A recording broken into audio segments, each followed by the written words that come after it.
Welcome to Tripping Over the Ottoman. I'm David Van Deusen, here with my co-host, Abby. And if you're new to our podcast, David and I are two super fans from totally different generations who together take a deep dive into episodes of the one thing that unites us. And that is the Dick Van Dyke Show.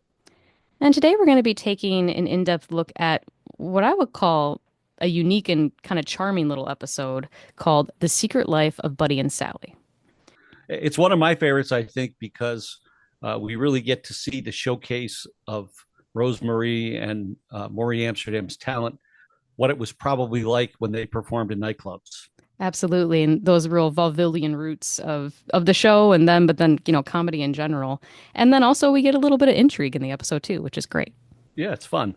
So, The Secret Life of Buddy and Sally was from season 2, episode 10, written by a gentleman named Lee Irwin. And we don't often see that name. In fact, this was the only Dick Van Dyke Show episode that he wrote. Although he was a very, prolific writer for TV in America, from 50s to the 70s. And also, I think known for writing across genres, so westerns and dramas and comedies together. Right. He wrote Sea Hunt. He wrote Laramie, Peyton Place, Flipper, Bewitched. So, as you said, a broad cross section of genres in the television space. And also, I think was reading that he's sort of widely recognized for doing sort of special episodes, like a two-part Tarzan episode or Oh, extra special Star Trek episode kind of thing. So kind of known for that. oh, that's interesting. I did not realize that. So the episode directed again by someone else whose name we're not totally familiar with, Kobe Ruskin. Ruskin directed 2 episodes of the Dick Van Dyke Show. This episode, The Secret Life of Buddy and Sally, and also the season 3 episode of Don't Trip Over the Mountain, that mountain. Great one. Also recognized for directing on Danny Thomas, The Andy Griffith Show, Bill Dana's show, and did 94 episodes of Gomer Pyle. So he was a Wow. fixture on that Desilu Cojuangla lot. And I was reading that he was impacted by the Hollywood blacklist in the 50s when, the industry professionals were kind of ousted for being, having sympathy with the Communist Party type of thing, that he had a real career dip during that time and kind of had to build himself back up, later on in the 60s, which is kind of interesting. Yeah, there was a lot of that back then. Yes, a Yeah. lot. This episode was written in the summer of 1962 in July 19, revised on October 12th, 1962, ultimately filmed on the 16th of October 1962 with an eventual air date of November 28th, 1962. That must have been right around Thanksgiving, I'm betting, right? Yeah. Yeah. So we have some synopsis of the show. I'll say the one that I like the best, which I think is from Vince Waldron's book, which is Rob suspects Buddy and Sally of extramarital hanky-panky after he discovers the pair have been secretly slipping away together every weekend. Oh, It's a good that's one. interesting. No, I have Rob suspects that Buddy and Sally may be moonlighting for another comedy show, or worse, having an affair. I have a really long one. Let's see. Uh, Rob's beginning to feel that Buddy and Sally are avoiding him, and he starts to suspect that Buddy and Sally may be moonlighting for another comedy show or worse, having an affair. And eavesdropping, Rob overhears Buddy and Sally talk about Herbie's Hiawatha Lodge, a getaway outside of New York City. To save their friendship and Buddy's marriage, Rob makes any excuse to go there with Laura and catch them in the act, but it ends up not being quite the act Rob anticipated. the final one I have is Rob suspects co-writers Buddy and Sally of carrying on a clandestine romance. I So love that one. yes, I think that's pretty good too. This episode has some interesting extras in it because of our scene at Herbie's Hiawatha Lodge. And as you'll see, like in the show, they repeat, extras and bit parts. They've got a crew that they draw from and that they know that they're going to do a great job. And so you'll see them again and again and again in these sort of party scenes, feel like. Yeah, so I encourage you fans to go look up a gentleman by the name of Shep, that's Shep, Houghton, Houghton, who was a guest in the nightclub. Shep was also on To Tell or Not to Tell as a party guest at the Petrys. And 44 Tickets, he was one of those theater patrons trying to get into the Alan Brady show that night. Mm-hmm.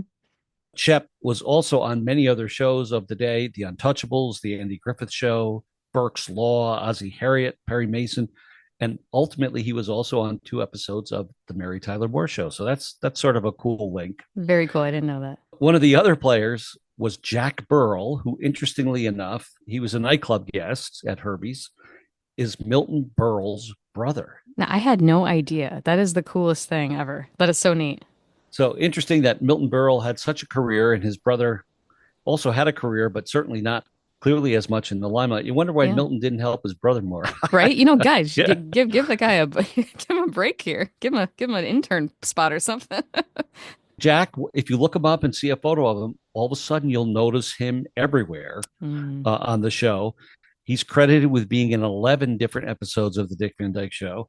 Interestingly, in the very first episode, Sick Boy and the Sitter at Alan Brady's apartment when Rob, Buddy, and Sally are performing. Mm. And in The Gunslinger, the very last episode, as one of the Wow. cowpokes in the saloon. So he bookends the whole series. Crazy. He does. And then, he appears in the midst of many others in between there. Yeah. Well, and then of course we have Frank, Frank Adamo, who we've seen, many, many times over, and we've talked about before in detail. Here, I only see Frank in the one scene where he's standing next to the curtain. He's holding like a drum head or something, or a tambourine or something, and he's got the feathers on and the vest on, like he works there. But I didn't notice him in other parts of it. David, did you notice? Does he move chairs or something that you noticed? He's sort of in the background right there Yeah. at Herbie's, right? And like you said, he has a headdress on, and Yeah. he stands next to another gentleman, Phil Arnold. Why don't you tell folks about Phil? Yeah, so Phil, you'll see him in this episode as, I guess, the waiter, and he's the one that moves Robin Laura's chair and table out of the way for him, kind of a shorter guy. He's wearing the headdress, too. We haven't talked about him before because, again, he's only in a couple episodes. He's in this episode, and then he also plays Anatole, the waiter, in My Husband is a Check Grabber, if you remember that one. He's very prolific.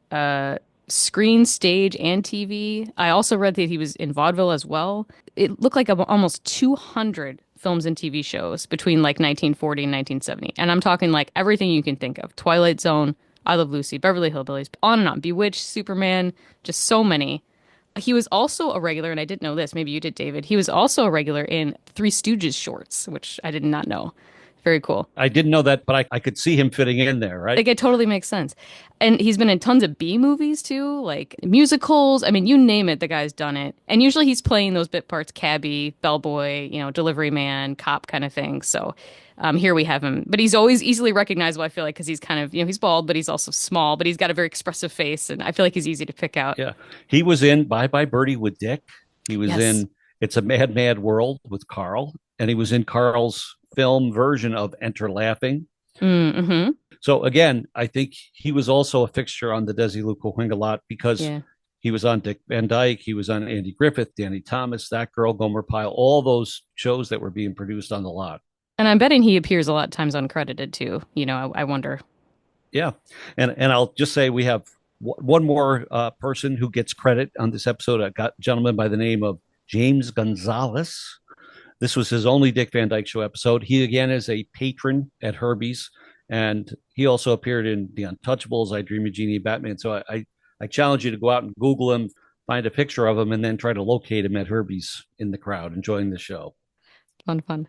David and I have the privilege of looking at the original script of this episode, like a few other episodes we've done, and we noticed some changes in the order. Now, and we'll talk about those as they come, but essentially the biggest change of all is the beginning scene where in the original one that you've seen on TV, it starts in the kitchen, with Rob and Laura, and Rob's sort of airing his, upset of like, well, I think Buddy and Sally are avoiding me. Like, I think I'm losing friends.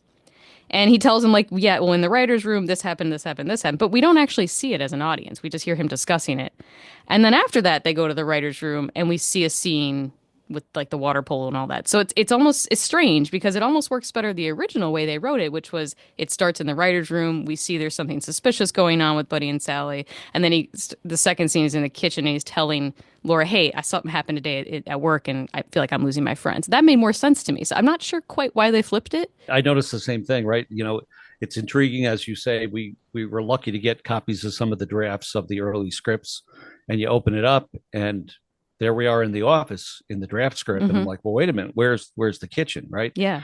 If you do watch it now with a little bit of a different perspective, you can almost see how the scenes have sort of been changed around or swapped or don't quite mesh. But generally speaking, if you didn't know better, it almost works. Yeah. Oh, absolutely. And I think I say this having watched it 5,000 times. Yeah, I'm sure on the first 200, I didn't notice it at all. We start out in the kitchen and Rob is fundamentally lamenting about the friends. And Laura says, well, why don't you try inviting them up, right? And see what happens. So off we go to the writer's room. Some of the banter here, right? Sally remarks that they only need one more joke to call it a week. And Buddy's response is, one more week joke and we'll call it a month or something like that. And then see, they start coming up with jokes, for the end. And Buddy tells a joke. Now, this is a joke that I used to tell on the playground when I was in school to the response of crickets. It did not go over well. I think it was probably a little less PC in the 90s when I was a kid. So, but he has a sort of panhandler joke where someone's panhandling. They say, "Oh, I ain't eaten in 6 days," and a fat lady, quote unquote, says, "Oh, if I only had your willpower," kind of thing. Yeah. I literally used to tell that at the playground. Like, what are you doing? All of a sudden, Sally and Buddy sort of quickly collect their things in an attempt to finish the workday and get out of the office. And Rob sort of questions him like, well, what's the rush? It's not even the weekend yet.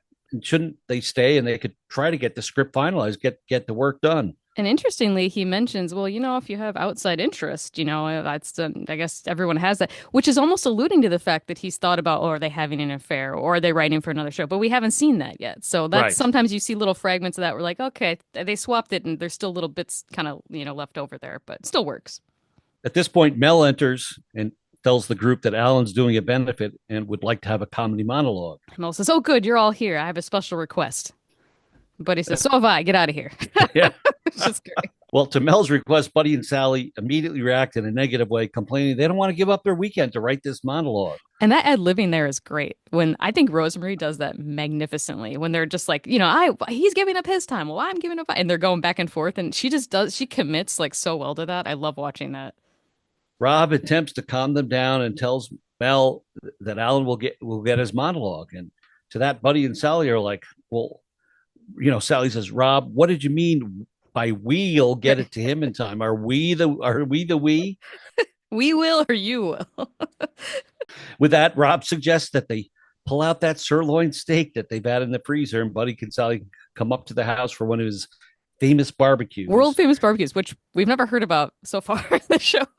But there's some good banter in there too between Mel and Buddy, of course, before they're leaving, where he says, Mel says, "Oh, good, I'll tell Alan it's locked up." And Buddy says, "I wish you'd tell him you're locked up." The repartee between Buddy and Mel, Maury and Deacon it just evolves as the seasons, pass by. Yes. It's so great. I mean, the characters become so established, you're almost waiting for the next insult. Always, yeah. Buddy and Sally, balk at that. And essentially they say, "We're busy." Yeah. And Rob sort of sits back in his chair and says, "We're busy?" How can that be? So they sort of fumble and stumble over each other, saying they have plans to go out to the island. Which is Staten Island, Long Island? What I'm thinking Long Island. Buddy says they're going for polo, while Sally says they're going for swimming, right? And then they look at each other, and then they switch. Right. That's always a good gag. And then finally land on water polo, combining the two. Yeah. Rob gives him a very dubious look like, "Oh, okay." I think he says, "Oh, sounds wild," or something like that. And so he's already suspecting, okay, something's weird here. They're busy. They're gonna go water polo on the island. Like there's a lot of strangeness here. So he says, "Okay, I'll take care of the monologue myself," kind of thing. And then he leaves the room, and Buddy and Sally, they're looking dejected, kind of sad, upset, heads down, kind of like they're like, "Gosh, we're lying to him," kind of thing. And then they reveal this information to us, and we're kind of on the edge of our seats trying to figure out what they're up to, because they start just immediately telling us that they're lying. Water polo, where'd you get that one? And they go right into it. A back and forth ensues where basically they say, "You want to tell them what we're really doing," kind of thing. And, "Oh, no, you better not. Are you ashamed?" "Oh, no, we have our own lives to live." And it's this back and forth where we're like, man, what is going on here? Exactly. Like as the audience. So they admit that there's something going on, but they still continue to confuse us as a viewer because they're not letting on at all to what it is at this point. Especially that last line where Buddy says, "Whatever we do outside the office is our own business, nobody else's, not even Rob's." And I also love that they acknowledge that Rob's sort of outside of everyone else. He's just like this other category of true close friend kind of family. Like it's nobody's business. Well, not even Rob's. Like he's a special thing. But then we're really intrigued. Like, well, whoa, this is huge. They're not even telling Rob. Our scene evolves. We're back home in the Petri kitchen, and Laura and Rob are discussing the situation as Rob has explained to Laura what's transpired in the office. And he reflects that, I always thought they were, my friends. Friends don't say behind your back what we do is none of his business. I feel like I get the sense that he's upset that they might be doing something else, but I think he's more upset that they're lying to him. That Yes. something is awry there. He thought they were good, close friends and that they would be Yeah. able to share with him what's going on. Yeah. I like this part. Laura says, well, how did you hear that? And he sort of like freezes Fumbles. because he realized he's been caught. I love how he's so convincing too, but he thinks he's a good liar, but he's awful. Well, when you drop your hat and it falls, but he's sort of making it up as he goes. Interestingly, Richie was in this scene in the original draft, but he's been cut out in the final version that aired. Sorry, Larry. Laura says, she's always very realist and aware, very clued into like Dick's or Rob's psychology. So she says, he says, "Oh, I'm worried about them." And Laura says, "Well, are you worried about them or are you worried about your hurt feelings?" And he says, "Well, both."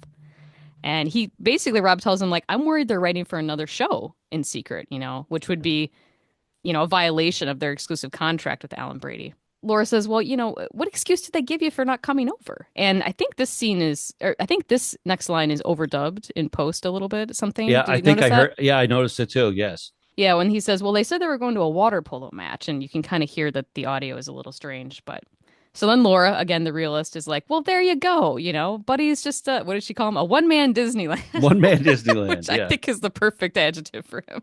Rob, like, wake up, buddy's just pulling your leg because Yeah. that's the way he is. Yeah, like usual. Yeah. But Rob's falling for it. So he decides, okay, maybe you're right. But then he all of a sudden has a switch. Again, I think this might be because the scenes were swapped around a little bit. Suddenly he's very convinced, like, well, maybe that's right. And then he's like, nope, they're heading for disaster. Let me make a phone call. And he goes, and so it's kind of weird how he just changes pace. I wonder if that had to do with the sort of rewriting of the scenes, in the order. I don't know. So he picks up the phone, dials. Listen, don't interrupt me. And he starts off talking, and then all of a sudden, Master of the phone. Master. You would swear he is actually having a phone conversation. David, I remember in my probably my preteen years learning somewhere that when people are on TV and they're talking to a phone, there's no one on the other end. And I was like, what? Like, I can't even imagine this because he's so amazing at it.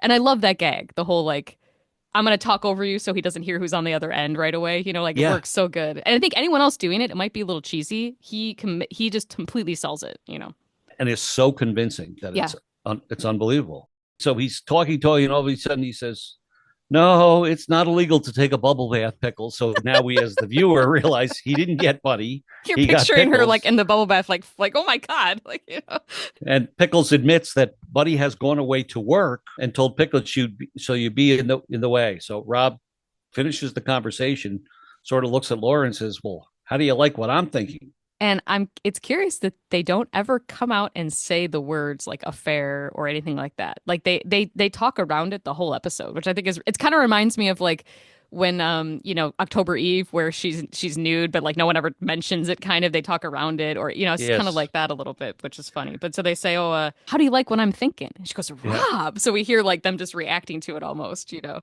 he goes through the whole correlation to the moon and sixpence and Paul Gauguin. Honestly, one of the best lines he has, I think, in the whole episode, where he says, "Moon and sixpence. He played Paul Gauguin. He left his wife, he left his family, he moved to Tahiti, and no one ever heard from him again. Well, all except for the boat and the native girls. This is the Paul Gauguin story all over again." It's so good. I could see a Gary Marshall written script saying something like this, or totally. But this is Lee Irwin, right? Somebody that we didn't know about before now. Fast forward, Rob's back in the office. And he's chuckling and he's happy. And as a viewer, you're like, oh, well, that's a change. What's going on, right? Mm-hmm. And Rob is now on the phone telling Laura that he's very happy to tell her Buddy and Sally are just working on another television show. There's nothing surreptitious going on, right? Because he's found a piece of carbon paper with a script that they appear to have written. With like a cheesy little intro on it. And the best part is he says, so he's reading the intro, something, Masters of Mirth. David, do you have it there? I don't have the whole thing. The opening they ended up using at Herbie's Highmouth, right? The Masters of Mirth and Melody or something like that. And then you don't hear Laura's response to it when he's reading this to her, but you just hear, "Oh, honey, we don't use this kind of junk on our show." like she asked him, like, "Well, that must be your show." He says, it doesn't mean that they're still not in trouble, but at least we can take care of this kind of trouble, as opposed to, like we said, an affair between the two of them. Mm-hmm. So Buddy and Sally enter the room as he's finishing up this phone call. He says something like, "Yeah, that we can handle this problem." And they come in and they said, "Well, handle what?" And he says, "Well, basically sits him down and says, let's have a personal friend to friend, heart to heart kind of conversation. Are you guys doing any outside work? And Sally says, what, she watered the flowers Geranium outside or ornaments. something, right?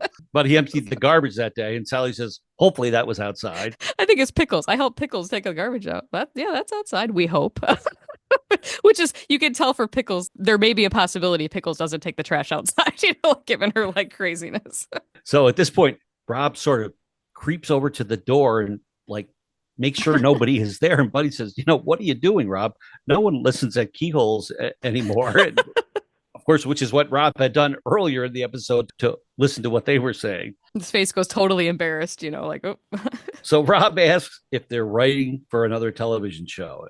And with that, Buddy and Sally almost, breathe a sigh of relief because they're like, Buddy says, unequivocally, they are not writing for another show. And in fact, they just sort of say, let's get back to work and change the subject. Get to work on our show. They go over to the typewriter. Rob is very perplexed, though, because in his pocket, he still has this carbon paper with this script that he's read. So 2 and 2 are not adding up. And he's just more realizing his friends aren't being straight with him, and it's just kind of sad. And so they're over at the typewriter, Buddy and Sally, and he's sort of talking near the door and says, "Well, how did the water polo go?" Kind of testing them. Did Pickles have a good time?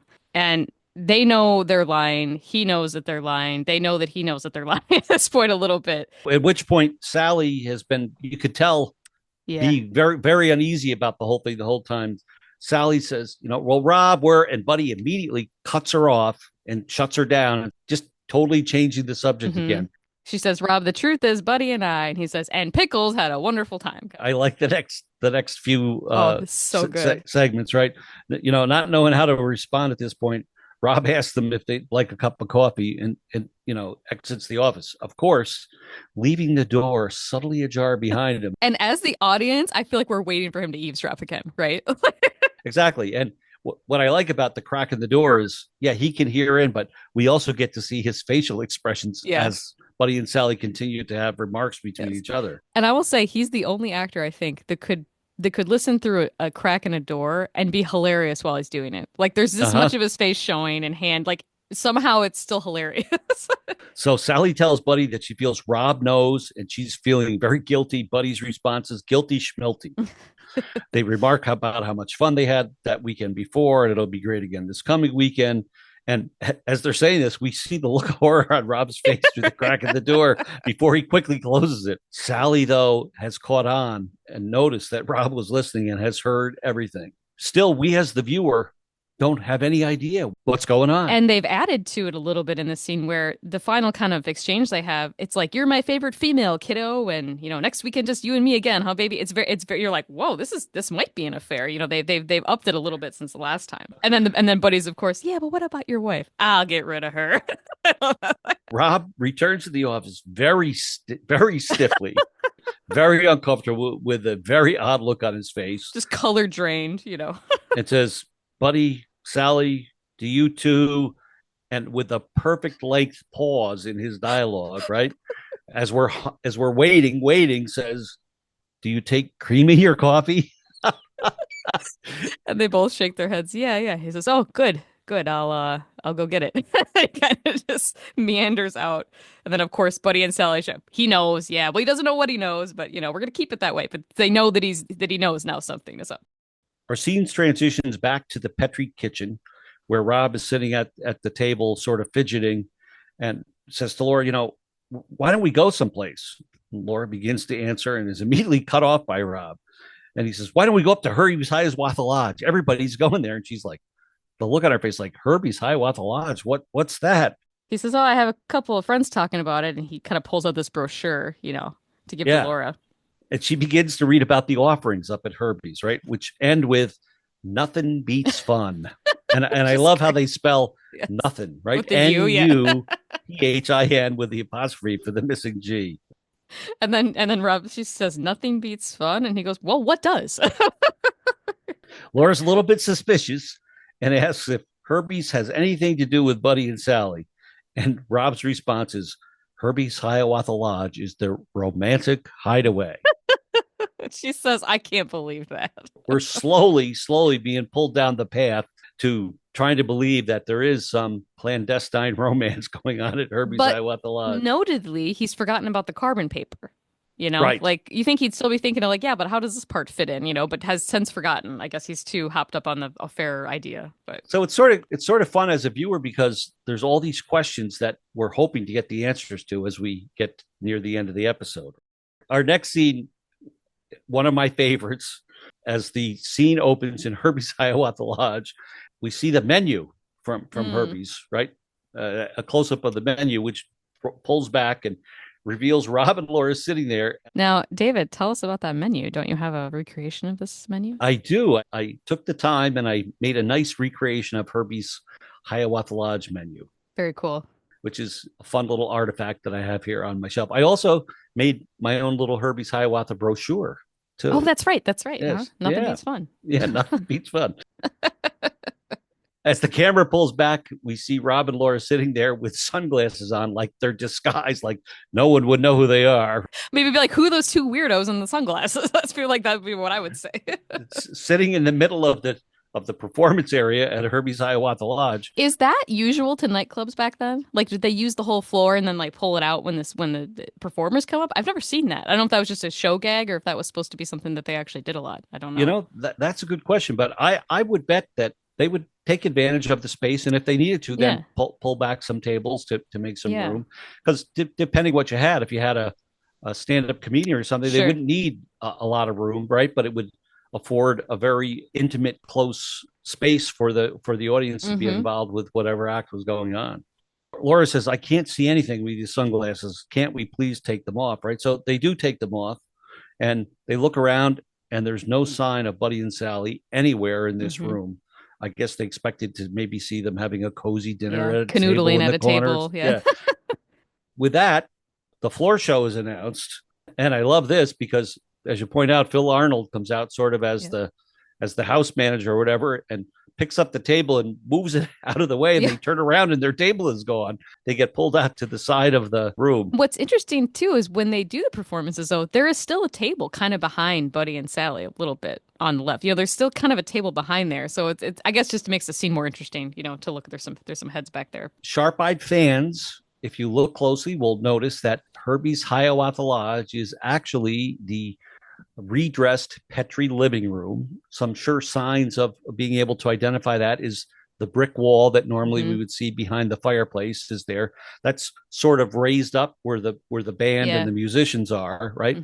And then later in the scene, when Buddy and Sally come over and talk to Rob and Laura, which we'll talk about here in a minute, as they come over, you could see where the kitchen door would be and the overhead lighting that's normally above the kitchen countertop, right? Cool. And then they built a couple of other walls sort of to change the perspective of the way the room looks. It must be surreal as an actor. Does it feel like they're in the living room the whole time, or are they just as convinced as we are? Like as a viewer, I don't even, would never notice that. Completely as convincing as the lodge, It's interesting, like you said, all of the scenes with Rob and Laura up to this point have taken place in the kitchen, which makes sense now. Is okay, but clearly they had to do it there because they needed the big space for the it's unusual. Usually show. You see more variety in the scene, so it stood out to me. It's like, huh. Now there is a voiceover, which I didn't know who did it, but David, you said you know who does it. Yeah, so or not voiceover, but the announcement. The announcer, get ready for the show. Continue to buy cocktails. Was it 55 cents for a tall 55 one? 55 cents for a tall one. For a beer. It's Carl Reiner is the sort of announcer. I love that. I didn't notice it. Like he has such a different voice there. It's just fun. Carl is such an amazing guy in terms of the different dialects he can do and the changes of voice and whatever. And here's just Carl did a lot of these in the show, and Jerry Paris also did a lot of these. If you listen closely, you can recognize them. And so we hear that familiar intro that Rob had read on the carbon paper, the Masters of Mirth and Melody. So we're kind of putting the pieces together like, oh, we've heard that before, and now. And they announce, this is, your performance for the night, Gilbert and Sullivan. Yes. And out come Buddy and Sally onto the stage. I don't know for a fact, but my guess is, are you familiar with the partnership of Gilbert and Sullivan from the old days? Yeah, I assumed it was just like a Jewish take on that somehow. Yeah, exactly. So the real Gilbert and Sullivan were actually a Victorian era theatrical partnership. They created many comic operas back in the late 1800s. HMS Pinafore, the Pirates of Penzance, the Yeah, Mikado are Penzance, that's the one. Mikado. yeah Hmm. are among their best known. And I think again, Carl, again we said Lee Irwin was the writer, but I'm still thinking there's Carl's oversight and influence in editing here. So I think Yeah. this is just another little funny takeoff. They're Gilbert and Yeah. Solomon as opposed to Hilarious. Gilbert and Sullivan. But they interchange the names too. It's I'm Gilbert, I'm Sullivan, you're Sullivan, I'm good. Dude, kind Yeah, of fun. So Rob and Laura, of course, very relieved to discover that okay, they're just doing a sort of a nightclub act. All right, they're not having. Although I would say, if you saw them doing the act, could you not think that hey, maybe they're in an affair and this is how they spend their time together? I don't know, but but either way, he's relieved. In the original script, I don't know if you read this, David, but Buddy was supposed to come over to the table with Rob and Laura while Sally is singing. And her song is then over once he's done talking to them. And I thought, how on earth? I'm sure someone read that and was like, "You're gonna talk over Rosemary singing? Mm-mm, not gonna happen." Like what? I found that just completely absurd. So I mean, obviously they changed it, of course, but it was just like so funny. Someone had that idea, like, "Oh, she's just the background noise," like, no, she's amazing. I think the whole intrigue of the act starts and supposedly Buddy notices them Yeah, while the act has started and goes off to talk to them. Like you said, fortunately, it ended up differently. I do think it's interesting, again, looking at the original draft. The original draft contained no content whatsoever of yeah, what the performance material was going to be, right? It's blank. yep. Basically, Just it as they starts go out into with their act or something, they go very into their generic. Yeah. act. Buddy goes over and talks to Rob and Laura, right? Mm-hmm. And then they did, as the show actually ends, they did Esther and Lester Bushmaster, right? Oh, yeah. And Rob and Laura, Dick Good. and Mary perform, and that was there. So I'm wondering how much input Rosemarie Yeah. and Maury had into the material that they would perform. Yeah, the selections, the how they were going to perform it. Yeah. I always wondered did Rosemary and Buddy or Rosemary and Buddy, did Rosemary and Maury really maybe they wrote this whole bit together. I don't know. I feel that they very, very well be capable of it. I would not be surprised if, yes, Maury particularly wrote a lot of it, Yeah. right? So the opening production number, right? The last line, hooray for the USA and all that Great. sort of Yeah. thing. Some of the jokes back and forth. Let me just stop for a minute before, because I really want to get into the performance. But Yeah. I do want to touch on something about the sort of Native American aspect to this club. Just it's 2025. I should at least mention it. That's something that I've noticed. I just basically want to point out that this show takes place in 1962, and that is going to influence the way that it refers to like Native American imagery and stuff Yep. like that. And as we said before, and this would be like a lot of TV back then would do this as well. They were, reflecting attitudes at the time. But we've seen the Dick Van Dyke Show make some really meaningful efforts to sort of include people of color, way more than most of the other sitcoms going on in the 60s. So they were great with that. And it kind of lined right up with like the civil rights movement. But here in 1962, there has not been any kind of mainstream Native American kind of thing happening. You remember like Marlon Brando, like think that era is when it really starts, as activism starts Mm-hmm. towards indigenous rights. We don't have that yet. So this episode is really just more of a typical reflection, which is that they're not thoughtfully represented, but they're represented. You have the club's name, which is Hiawatha, which I think is just really a generic term for Indian. There's the tomahawk prop, the feathered headbands. You got the whole costume of it. And then, of course, there's a sort of Native American language, kind of tribal joke kind of thing. And that was what was happening then. And it wasn't just TV. I mean, David, you may remember this. They were that Native American motif, motels, summer camps, home decor, like that was big then. Yep. I think we can all picture like the old motel with the teepee outside of it. Like it was just all part of kind of a larger trend of using their identities almost like a novelty while of course, their real issues were largely ignored. but Yeah. it is in line with it. And I will say on top of that, this performance that Sally and Buddy do is straight up vaudeville. And vaudeville often relied heavily on ethnic stereotypes. Mm-hmm. It also had props, music, corny jokes, all of which they have there. They do. They absolutely do. Rosemary and Maury were both involved with vaudeville. Vaudeville was also still kind of seen in TVs and movies at this time, sort of just kind of sticking around a little bit. And vaudeville was a kind of comedy that it it was trying to appeal to the broadest audience possible. It was trying to be accessible to as many people as possible. And for that reason, it leaned a lot on stereotypes, kind of the easy laughs. You know, you had and also vaudeville actors were usually immigrants from all different culture, all different backgrounds coming together in this one show. And that's how they could kind of relate to each other in a way, and relate to the audience is kind of poking fun at themselves and their backgrounds. You had the Irish drunks, you know, the Jewish overbearing mothers, the Italian tough guys, and then of course a sort of like tribal Native American type thing. And so Yeah. even in its time, the humor is a little behind the curve. You know, it's just like a little bit less sophisticated. And then you just see that here, that it's stuck around for that. So I do feel like, yeah, you can. I'm looking at it. I'm going, yeah, this is a little disrespectful.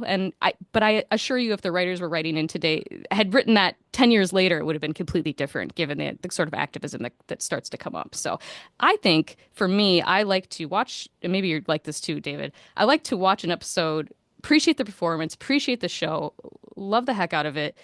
But then I can also kind of hold these two things in my head of like, yeah, but there's some things that are a little harmful and outdated, but I think they can exist at the same time. And I think that's just part of watching older shows with a critical eye. It's just there's sometimes going to be some things that are that's not so great, you know, and that's that, you know. I agree with you, you know, and I do think that you have to keep in focus that this was 1962, right? 60 some years ago. Despite the fact that you say that the jokes are corny, they're great. You do sort of chuckle, right? I'm coming home, raise that window high, right? But of course, it's not said, it's in a song, which I should just pause and point out. There was a live combo band on this set. I was just going to ask you if it was recorded or live. Yeah. Piano, upright bass, drums, trumpet, sax, trombone, and Maury and Rosemarie are actually performing these numbers that they're doing live. Which is amazing when you hear how perfect they perform these, you know, and you think about now today, it would automatically be recorded. These people are professionals, you know, they really are. In my collection, I have Earl Hagen's arrangement of the Gilbert and Solomon opening number, and I have Harmony, the final number, which are very fun to follow along as they're performed on the show and look. And that's how, you know, like I specifically identify the combo ensemble of what was there. Yeah, so amazing. My sense is that Dick and Mary probably still pre-recorded theirs because of the complexity of doing the dance number all at the same time. Well, and I don't think they're as professional singer. I mean, Dick does sing, you know, he was in musical, but there's a different quality to the way he sings, and Mary sings that isn't like as professional. You know, it's just more of a talent they have. But as I mentioned earlier, I think this was Rosemarie and Maury Amsterdam in their element. This is what they were 100%.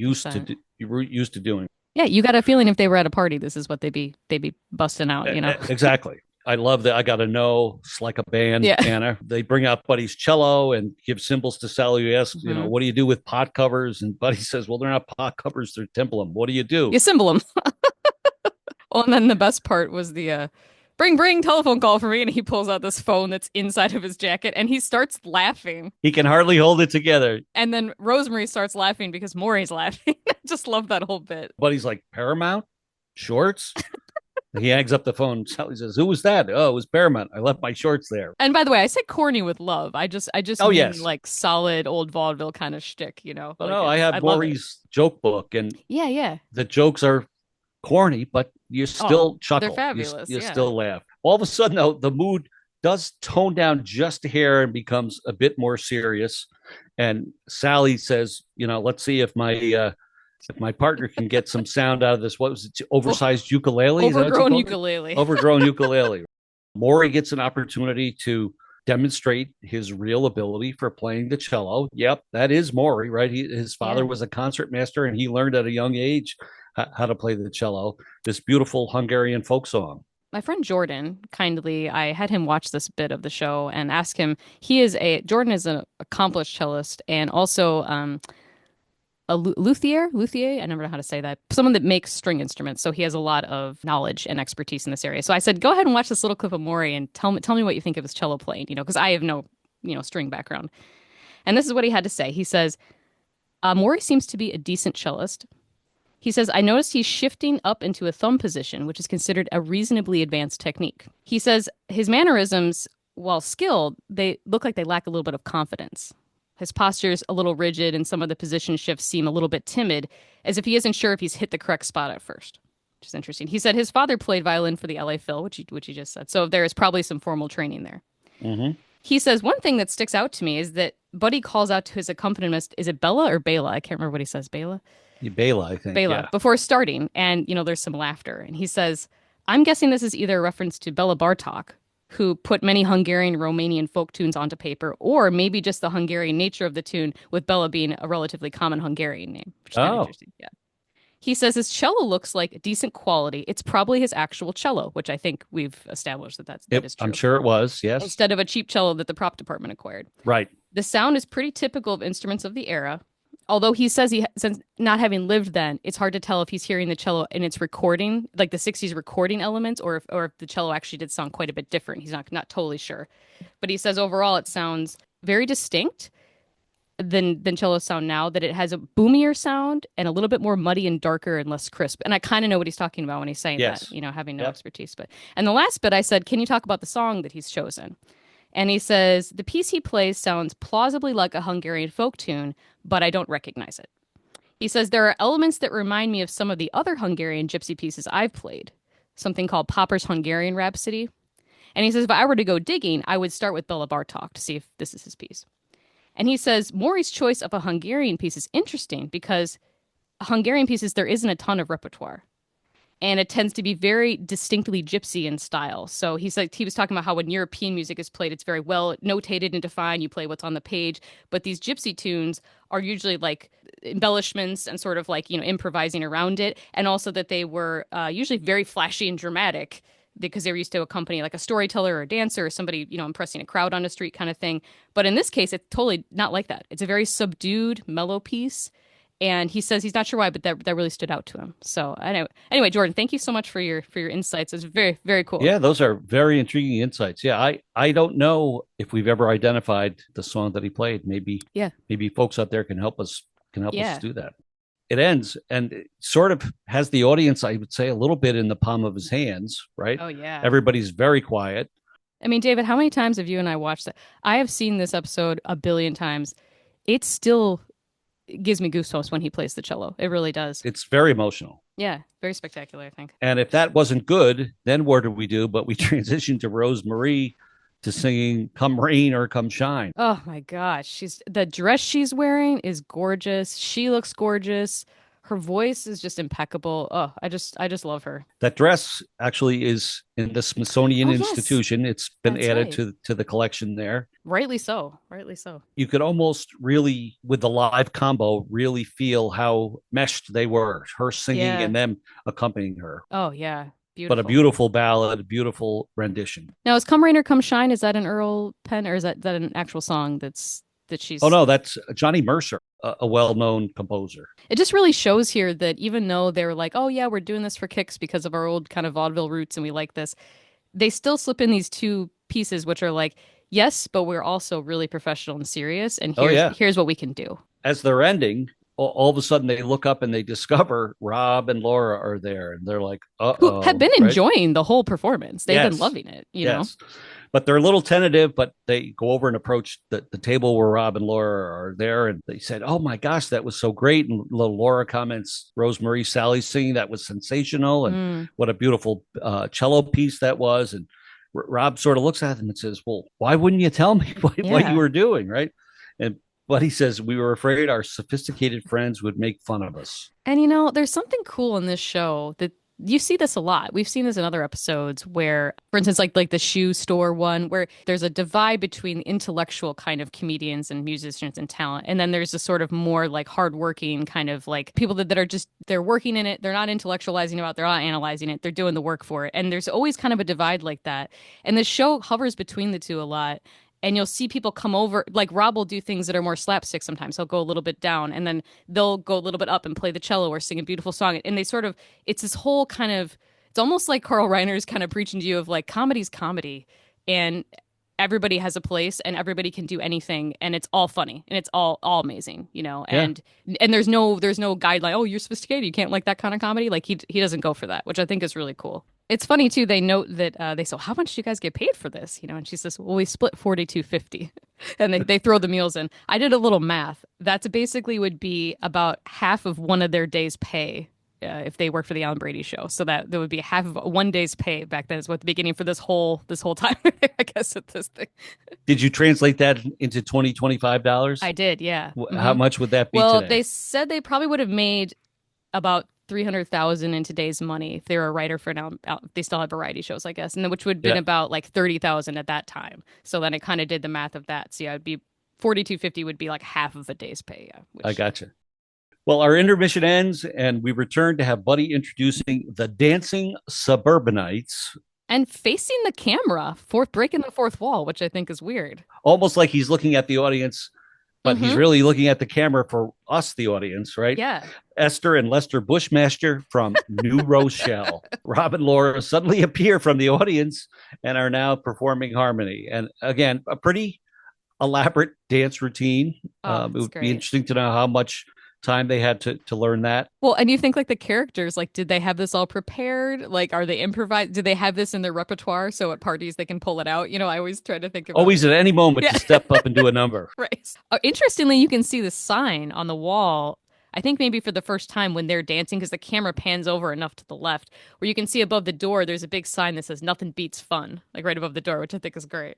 I wish we could have had some transition photos as they redressed that set from the Petri living room until the lodge to Yeah. see how that transition was made. But yeah, sort of fun to see the brick wall and see the overhang over the kitchen counter and things to tie it together. And then, of course, their beautiful number, both in their element. Rob with his soft shoe, and Mary's this beautiful dancer, and the chemistry is just it's just amazing. It's so interesting they're singing the song Harmony because I'm always like, this is what you guys are.